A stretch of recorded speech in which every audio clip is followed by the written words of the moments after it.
नमस्कार साथियों, मैं सौरभ थपलियाल संकल्प सौरभ क्लासेस डोईवाला की ओर से आप सभी का स्वागत करता हूं। आज राजा फतेहपति शाह से आगे के इतिहास को हम पढ़ेंगे। ये उत्तराखंड इतिहास की सीरीज आपकी एक चल रही है। दूसरा साथ के साथ आपकी हिंदी की क्लास आज से रेगुलर स्टार्ट हो गई है। तो प्रत्येक दिन आपको 2 वीडियो मिलते रहेंगे चैनल पर, एक हिंदी का और एक उत्तराखंड का। जल्दी जीएस के सब्जेक्ट भी जैसे जैसे फ्री होता रहूंगा शुरू करता रहूंगा। यहाँ पर सबसे पहले फतेहपति शाह तक हमने पिछली वीडियो में पढ़ लिया था। पिछली क्लास के अंदर राजा फतेहपति शाह मैंने कंप्लीट आपको बता दिया था, तो उस वीडियो को पहले आप देख लें, फिर इससे आगे की चर्चा को हम शुरू करते हैं। फतेहपति शाह की मृत्यु हो गई थी 1716 ईस्वी में, और 1716 में फतेहपति शाह की मृत्यु के बाद इनका पुत्र उपेंद्र शाह गढ़वाल की राजगद्दी पर बैठता है। उपेंद्र शाह का राज्याभिषेक 1716 ईस्वी में हुआ, और 1716 ईस्वी में ही मात्र 9 माह के शासनकाल के बाद राजा उपेंद्र शाह की मृत्यु हो गई। यहां से काफी महत्वपूर्ण क्वेश्चन आते हैं। एक तो ये ध्यान रख लेना कि उपेंद्र शाह पंवार वंश का 50वां राजा है। दूसरा, उपेंद्र शाह ने मात्र 9 माह तक शासन किया। और तीसरा, राजा उपेंद्र शाह की मृत्यु दीपावली के दिन हो गई। तो कब मृत्यु हो गई थी? तो 16 अक्टूबर 1716 को। 16 अक्टूबर 1716 को राजा उपेंद्र शाह की मृत्यु हो जाती है। उपेंद्र शाह की मृत्यु थोड़ा सा संकट का समय शुरू हो जाता है गढ़वाल में। तो 50वां राजा हो जाएगा, 9 माह तक शासन करेगा, और दीपावली के दिन इसकी मृत्यु हो जाएगी। इतनी बात ध्यान रख लें। जब राजा उपेंद्र शाह की मृत्यु हुई तो उपेंद्र शाह मात्र 22 वर्ष का था। 22 वर्ष की अवस्था में उपेंद्र शाह की मृत्यु हो गई थी। कुछ इतिहासकार मानते हैं कि राजा उपेंद्र शाह के बाद राज्याभिषेक हुआ दिलीप शाह का। तो कुछ इतिहासकारों का मानना है कि दिलीप शाह कभी राजा बना ही नहीं, सीधे राजा बना था प्रदीप शाह। खैर, जो भी हो, दिलीप शाह का इतना विवरण उपलब्ध भी नहीं है, तो हम सीधे शुरू करेंगे राजा प्रदीप शाह को। राजा प्रदीप शाह के बारे में पढ़ना शुरू करते हैं। तो उपेंद्र शाह के बाद आपको राजा प्रदीप शाह ध्यान रख लेना है। ऐसा आपको गढ़वाल के इतिहास में मिलता रहेगा कि ये राजा बीच में बना था। वंशावलियों में थोड़ा बहुत ऊपर नीचे रहेगा, क्योंकि स्रोत की कमी उत्तराखंड के इतिहास में है। इसके बाद अगर हम बात करेंगे तो राजा प्रदीप शाह। प्रदीप शाह गढ़वाल की राजगद्दी पर बैठता है, एक महत्वपूर्ण शासक हो जाएगा प्रदीप शाह। प्रदीप शाह जो है 1717 ईस्वी में गढ़वाल की राजगद्दी पर बैठते हैं, और प्रदीप शाह ने जो है 1773 ईस्वी तक 1773 तक जो है शासन किया था। 25 नवंबर 2018 को एक पेपर हुआ था। उस पेपर के अंदर प्रश्न था कि राजा प्रदीप शाह के समय गढ़वाल राज्य ने खूब समृद्धि हासिल की, उनका शासनकाल कब शुरू हुआ? तो यहाँ पे ध्यान रख लेना कि 1717 ईस्वी में राजा प्रदीप शाह राजा बने। इन राजा का शासनकाल काफी महत्वपूर्ण है। कुछ ही राजाओं का शासनकाल ध्यान रख लेना है, तो उनमें से एक प्रदीप शाह भी है। प्रदीप शाह के शासनकाल को शुरू करते हैं। तो जब राजा प्रदीप शाह राजगद्दी पर बैठे, उस समय अल्प आयु के थे, छोटी आयु के थे। इसीलिए प्रदीप शाह को संरक्षण दिया प्रदीप शाह की माता राजमाता जिया कनकदेई ने। राजमाता जिया कनकदेई का संरक्षण प्राप्त हुआ था प्रदीप शाह को। जिया कनकदेई संरक्षिका थी।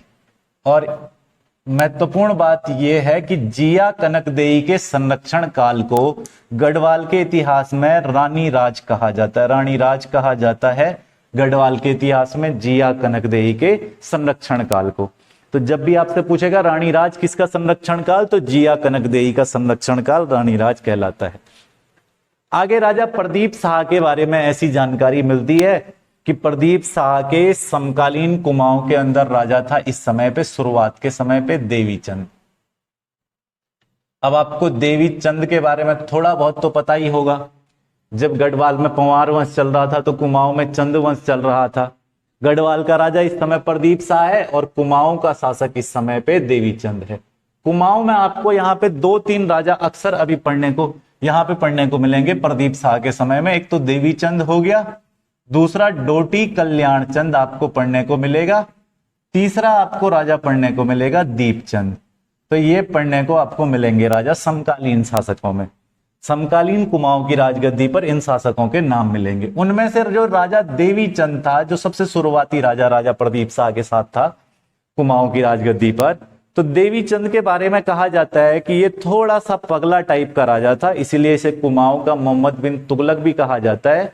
तो अपने असाधारण निर्णयों के कारण राजा जाना जाता है। जैसे दिल्ली की राजगद्दी पर हमने बताया कि एक राजा बना है कि राजा मोहम्मद बिन तुगलक। मोहम्मद बिन तुगलक ने बहुत उल्टे निर्णय लिए, जिससे उसे काफी आर्थिक संकट भी देखने को मिलता है। इतिहासकार बदायूनी ने अंतिम समय में लिखा भी है कि आज प्रजा को सुल्तान से और सुल्तान को प्रजा से मुक्ति मिल गई मोहम्मद बिन तुगलक की मृत्यु पर। मोहम्मद बिन तुगलक के इतिहास को देखें तो वहां पे ये भी बताया गया है कि मोहम्मद बिन तुगलक ने जो है दिल्ली से राजधानी देवगिरी स्थापित कर दी थी। दिल्ली से राजधानी गुजरात के देवगिरी ले जाने के कारण दिल्ली पूरी उजड़ गई थी। तो ऐसा ही कुछ शासक था देवीचंद भी, बड़े अतरंगी निर्णयों के कारण जाना जाता है।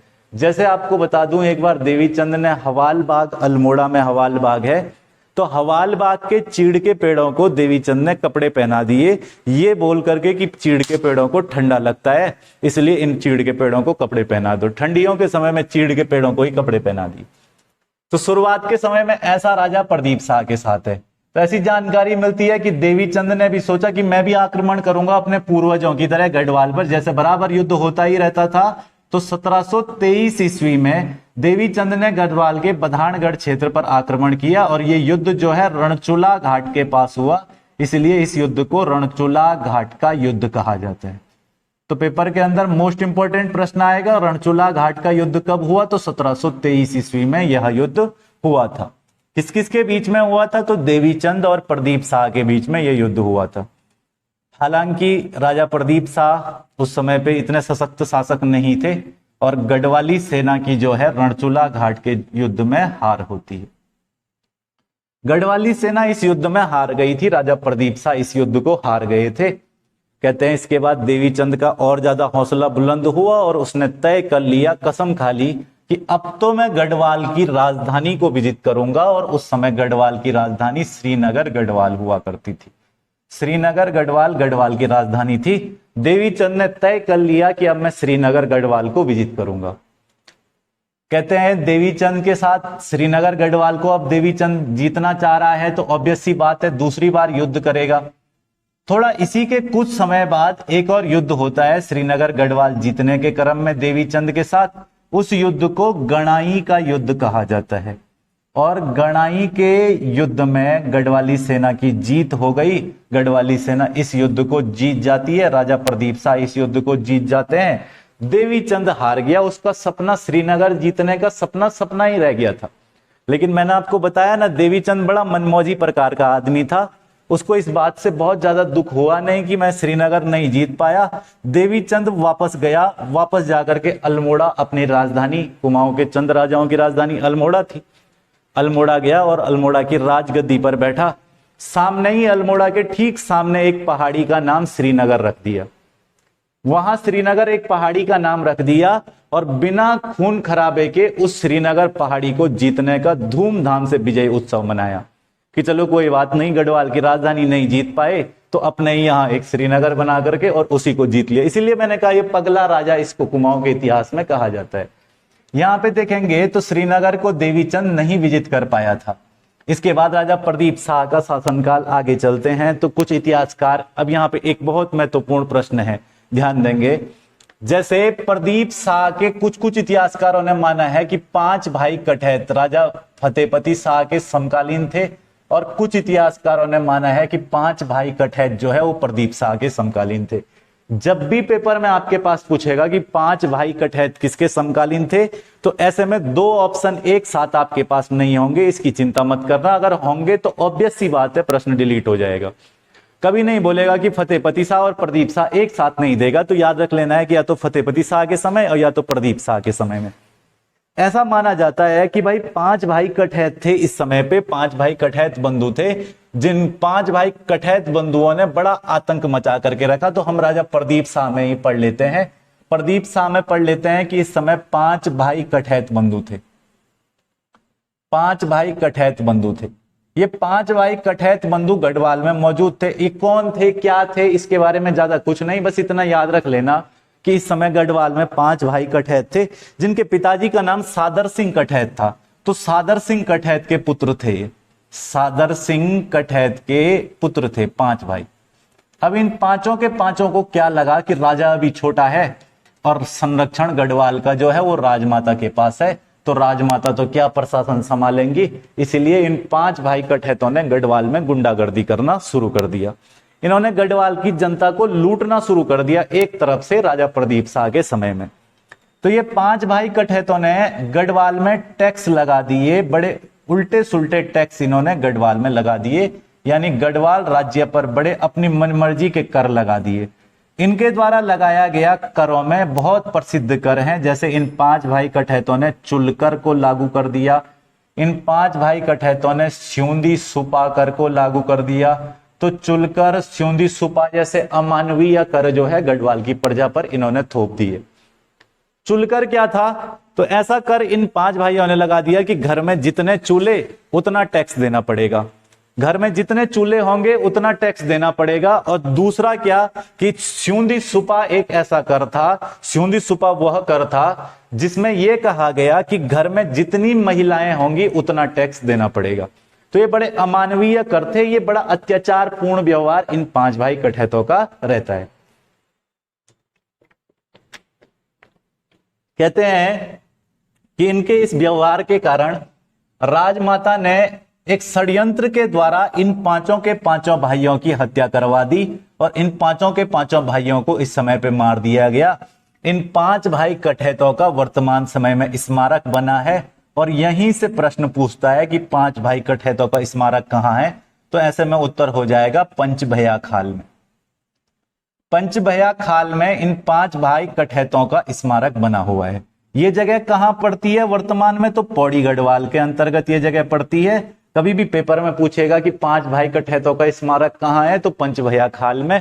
5 भाई कठैत किससे संबंधित है, ऑप्शन में फतेहपति शाह होगा तो फतेहपति शाह, नहीं होगा तो प्रदीप शाह, ये ध्यान रख लेना है। दोनों ऑप्शन में एक साथ नहीं होंगे, इसकी चिंता मत करना। देखेंगे तो यहाँ पे 5 भाई कठैतों का देखेंगे तो इन 5 भाई कठैतों का स्मारक बना दिया गया पंचभैया खाल में, और ये कहाँ है, पौड़ी गढ़वाल में।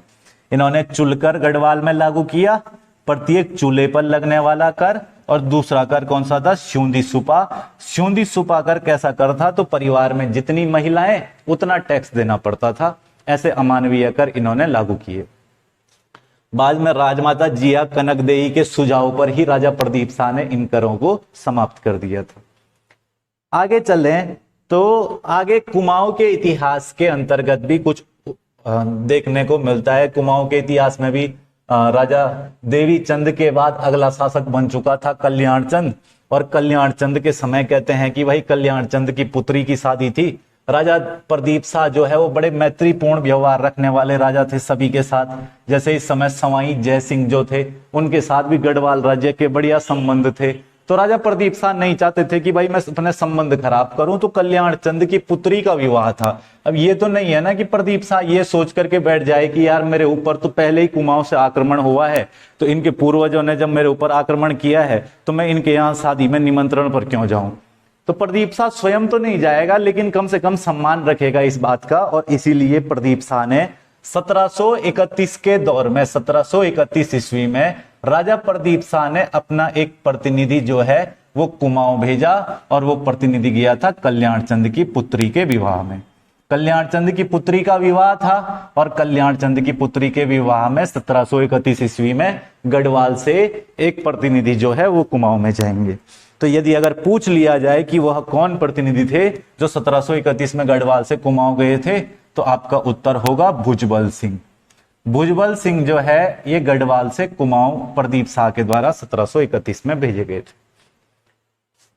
आगे राजा प्रदीप शाह के समय से ही कुमाऊं के बारे में यहां पे बात कर ही रहे हैं, तो ध्यान रखेंगे 1737 ईस्वी में श्री बंधु 1737 ईस्वी में श्री बंधु और लक्ष्मी दत्त ओझा, ये दोनों के दोनों राजा प्रदीप शाह के वकील थे, प्रदीप शाह के विधि सलाहकार थे।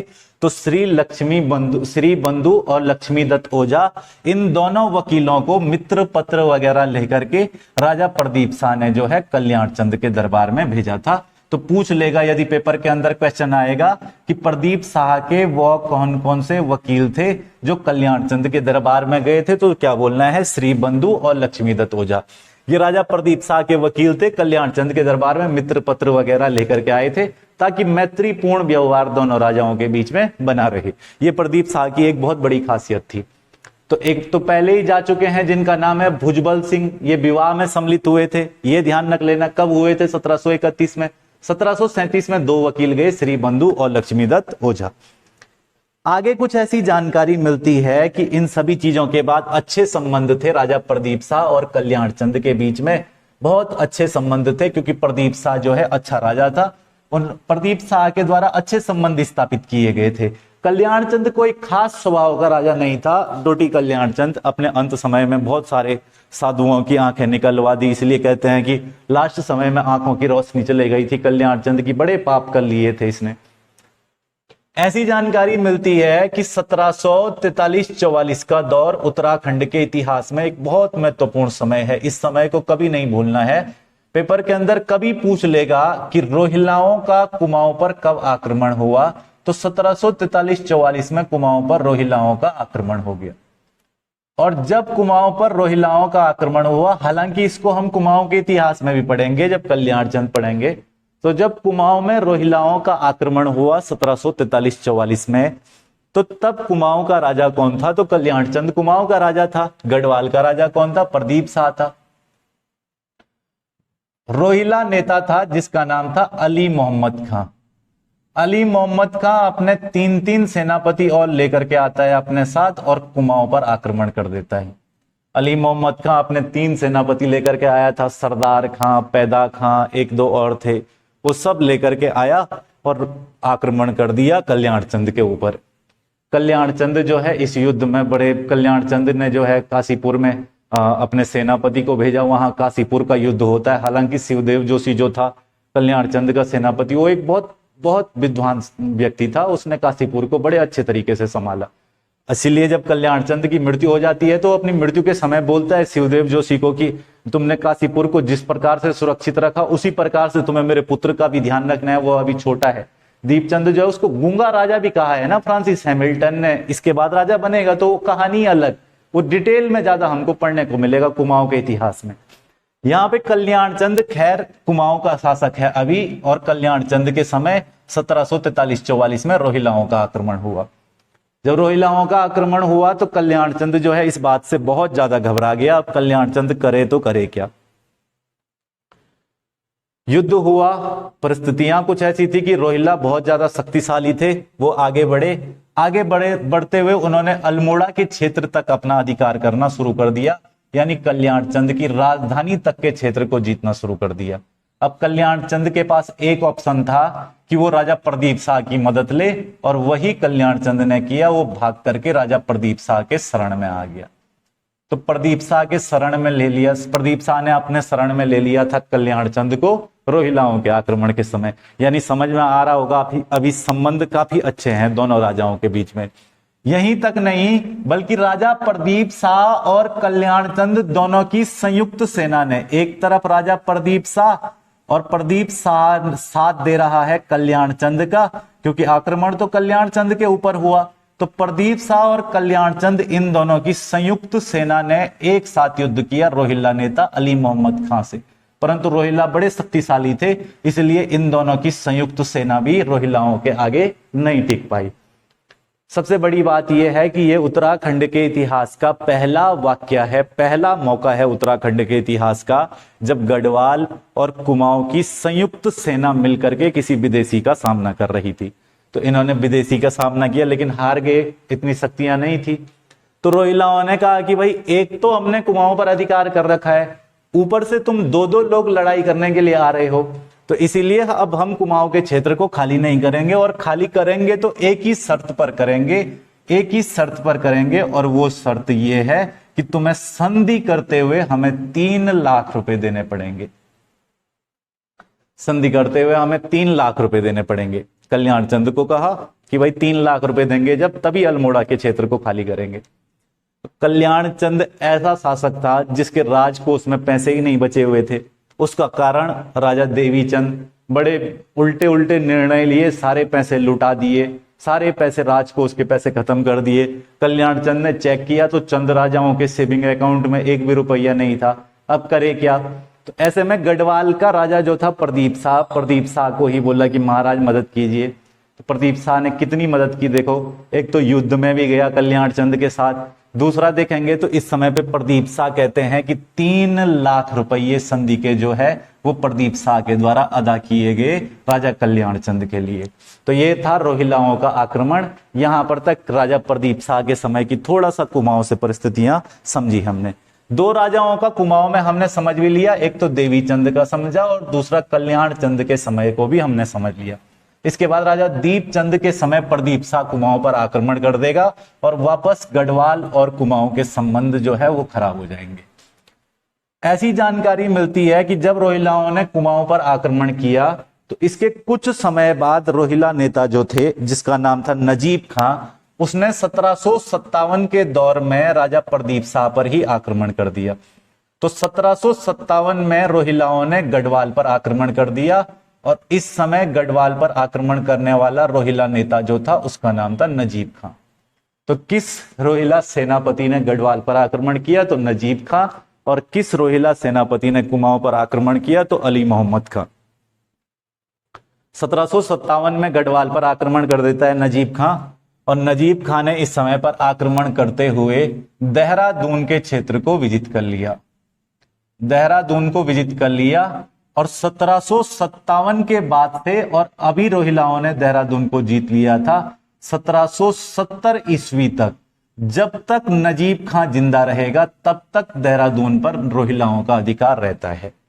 तो 1757 के बाद से 70 तक देहरादून के क्षेत्र पर रोहिलाओं का अधिकार था। नजीब खां की मृत्यु होती है 1770 में, जिसके बाद राजा प्रदीप शाह ने 31 अक्टूबर 1770 ईस्वी को देहरादून को पुनः प्राप्त किया था। तो देहरादून को पुनः कब प्राप्त किया गया तो ध्यान रख लेना है, 31 अक्टूबर 1770 ईस्वी को राजा प्रदीप शाह देहरादून को पुनः प्राप्त करते हैं।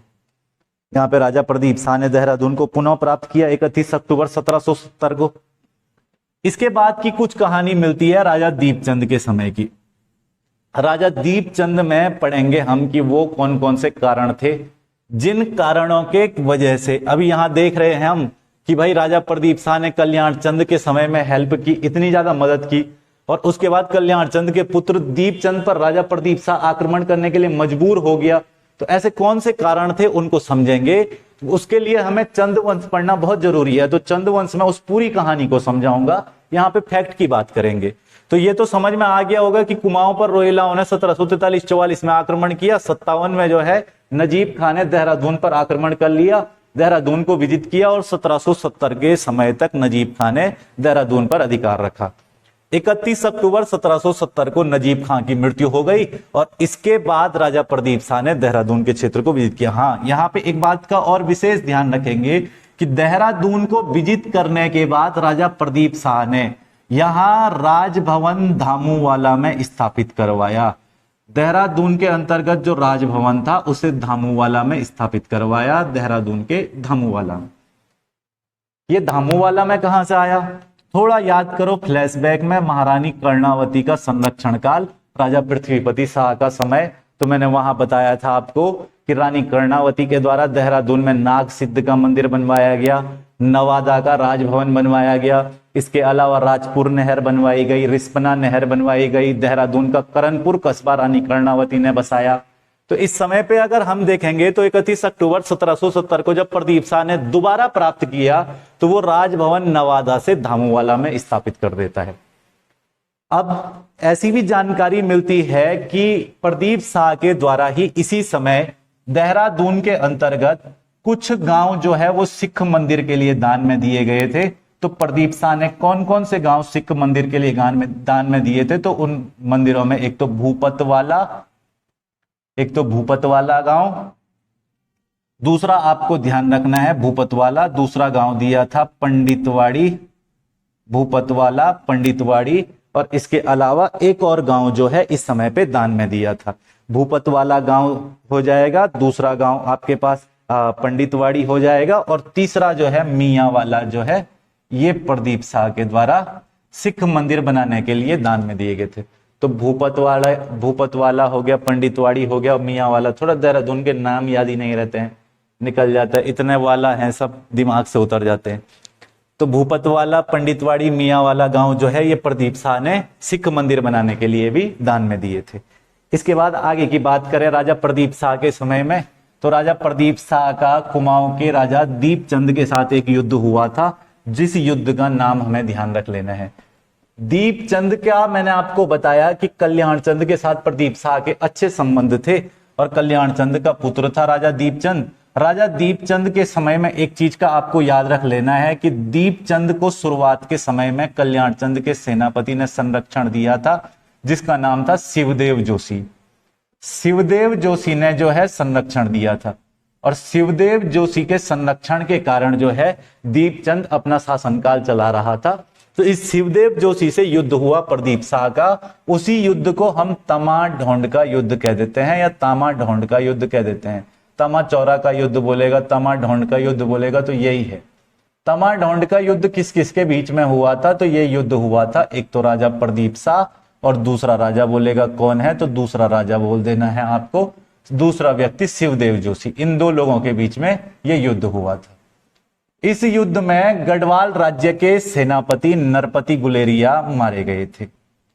अब नरपति गुलेरिया की मृत्यु कैसे हुई, इस युद्ध की पूरी कहानी मैंने आपको बताया ना कि कुमाऊं के इतिहास में पढ़ने को मिलेगी।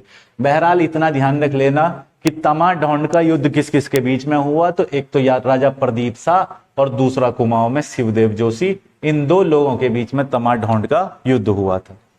नरपति गुलेरिया जो थे वो इसी युद्ध में मारे गए, राजा प्रदीप शाह के सेनापति थे, और इस युद्ध में जो है नरपति गुलेरिया की मृत्यु होती है।